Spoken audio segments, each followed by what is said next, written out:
Қайырлы күн, 8-ші сынып білім алушылары.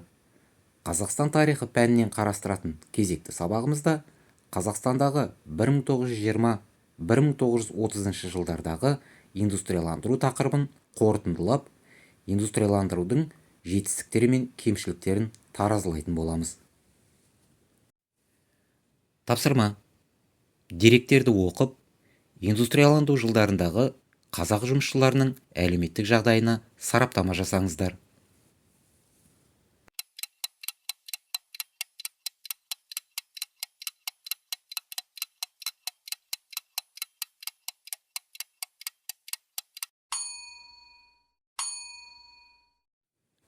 Тапсырма.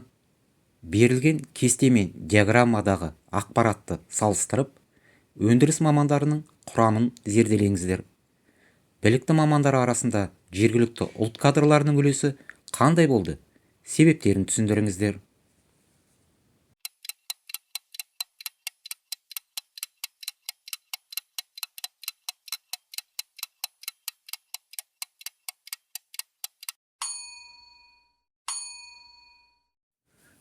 Сабағымызды қорытындылайық. 20 ғасырдың 30 жылдарында индустрияландыру үдерісінің нәтижесінде Қазақстан аграрлық мемлекеттен аграрлы индустриялы елге айналды.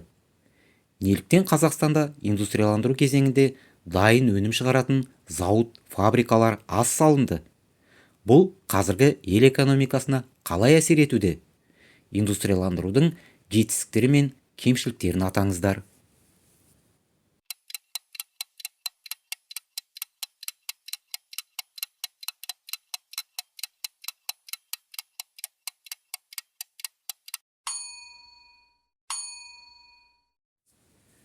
Үйге тапсырма.